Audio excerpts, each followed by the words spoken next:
નમસ્કાર વિદ્યાર્થી મિત્રો, ધ સ્માર્ટ લર્નર ચેનલમાં આપનું સ્વાગત છે. તો તમારો ઘણા દિવસથી પ્રશ્ન હતો કે બોર્ડ પરીક્ષામાં કેટલા માર્ક્સનું ગ્રેસિંગ મળશે. આ ગ્રેસિંગ માર્ક્સ કેવી રીતના મળે છે, ગ્રેસિંગ માર્ક્સથી પાસ થઈ જવાય? તો આ બધા જ પ્રશ્નો આપ કોમેન્ટ કરી રહ્યા હતા. તો આજે એ પ્રશ્નને આપણે સોલ્યુશન કરવાના છીએ. તો વિદ્યાર્થી મિત્રો, તમે અંત સુધી બન્યા રહેજો. તો વિદ્યાર્થી મિત્રો, તમે ચેનલને સબસ્ક્રાઇબ ન કરી હોય તો ચેનલને સબસ્ક્રાઇબ કરો, વિડીયોને લાઇક કરો અને શેર કરો. તો ચાલો જોઈએ. તો કે સર્વપ્રથમ ગ્રેસિંગ માર્ક્સ એટલે શું થશે? કૃપા ગુણ. તો આ કૃપા ગુણ કોને આપવામાં આવે? કે જે કોઈ વિદ્યાર્થી છે તે પાસ થવામાં મિનિમમ એટલે કે ઓછામાં ઓછા માર્ક્સ, થોડાક જ માર્ક્સ માટે પાસ થતા અટકી જતો હોય તેવા વિદ્યાર્થીને ગ્રેસિંગ માર્ક્સ મળે છે.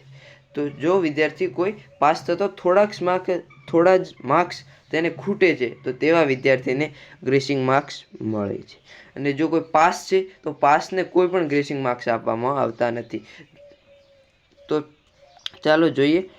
તો અહીં માર્ક્સ આપેલા છે. તો ગ્રેસિંગ માર્ક્સ પહેલાં તો સર્વપ્રથમ બધા જ વિષયમાં મળે. એવું નથી કે મુખ્ય વિષયમાં જ મળે, તે બધા જ વિષયમાં, ગૌણ વિષય, મુખ્ય વિષય, બધા જ વિષયમાં મળે છે ગ્રેસિંગ માર્ક્સ. તો ગયા વર્ષે કેટલા 15 માર્ક્સનું ગ્રેસિંગ આપવામાં આવ્યું હતું. તો સરેરાશ જોઈએ તો ગુજરાત સરકાર 8 થી 15 માર્ક્સ વચ્ચે ગ્રેસિંગ આપે છે. તો અહીં વિદ્યાર્થી મિત્રો મેં માર્ક્સ લખ્યા છે. ગણિતમાં છે 30, એટલે વિજ્ઞાનમાં 25, ઇંગ્લિશમાં 33, સાવીમાં 35 અને ગુજરાતીમાં 40, સંસ્કૃતમાં 36. તો અહીં આ માર્ક્સ આપેલા છે. તો સર્વપ્રથમ જોઈએ પાસ થવા કેટલા માર્ક્સ જોઈએ. તો તમારે 33 અથવા 33+ માર્ક્સ જોઈએ. જો તમારે 33+ માર્ક્સ હોય તો આપ પાસ ગણાવો. તો તેમાં ટોટલ 100 ગુણમાંથી 33 જોઈએ. તો 100 ગુણમાં જોઈએ તો 80 તમારે બોર્ડનું પેપર લખ્યું તેને અને 20 શાળા આપે, એમ કરીને કુલ 100 ગુણ થાય. તો આ 20માંથી તમને 7 અથવા 7+, આમાંથી 7 ગુણ હોય તો આપ પાસ ગણો. તો દરેક શાળાવાળા તમને 7 અથવા 7+, તો તમે જે પણ શાળામાં છો તેમણે આપી જ દીધા. તો આ 80માંથી તમારે 26+ માર્ક્સ લાવવાના રહે. તો વિદ્યાર્થી મિત્રો, અહીં મેં શાળા આપે તે ઇન્ટરનલ અને બોર્ડ પરીક્ષાના બંને ભેગા થઈને ગુણ ગણ્યા છે. તો તેમાં છે ગણિતમાં 33, વિજ્ઞાનમાં 25, ઇંગ્લિશમાં 33, સાવીમાં 35, ગુજરાતીમાં 40, સંસ્કૃતમાં 36. સાવી એટલે સામાજિક વિજ્ઞાન.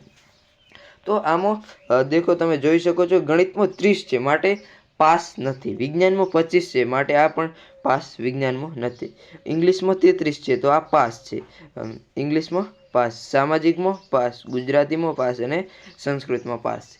તો આ ગણિતમાં હવે 30 માર્ક્સ છે અને કેટલા જોઈએ? 33 માર્ક્સ.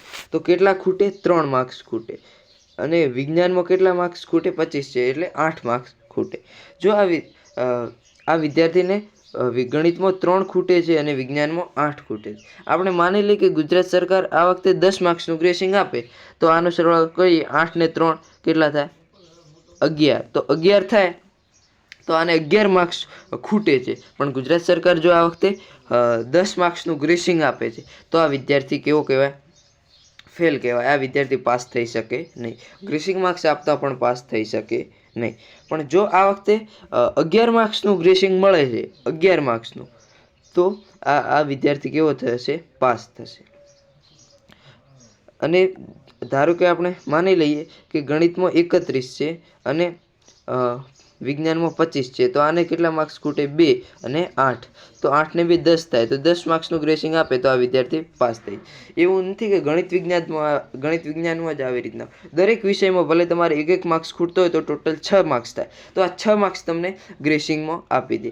જો 6 માર્ક્સ થી નીચે, 6 અથવા 6 થી નીચે આપે તો આપ પાસ ગણાવો. તો વિદ્યાર્થી મિત્રો, આરામથી 10 માર્ક્સ જેવું તો ગ્રેસિંગ અપાતું જ હોય છે. તો આ વિદ્યાર્થી મિત્રો, આપણે જોઈએ કે ગ્રેસિંગ કેવી રીતના મળે. તો ગ્રેસિંગ સર્વપ્રથમ તો બધા જ વિષયમાં મળે છે. તેવું નથી કે આ અમુક ગૌણ વિષયમાં જ, મુખ્ય વિષયમાં જ મળે, ગૌણ વિષયમાં ના મળે. તો આપણે જોઈ ગયા કે ગ્રેસિંગ માર્ક્સ કેવી રીતના મળે છે. ગ્રેસિંગ માર્ક્સથી આપ ચોક્કસથી પાસ થઈ જશો. આપને જો સરવાળામાં 10 માર્ક્સ અથવા 10થી ઓછા હોય તો સંભાવના છે કે આપ ગ્રેસિંગ માર્ક્સથી પાસ થઈ. અને આપ જો પાસ નથી થતા તો એક પૂરક પરીક્ષા પણ આવે છે, પછી પૂરક પરીક્ષામાં પણ આ પરીક્ષા આપીને પાસ થઈ શકો છો. તો વિદ્યાર્થી મિત્રો, ચેનલને સબસ્ક્રાઈબ કરો, વિડીયોને લાઇક કરો, શેર કરો. Thank you.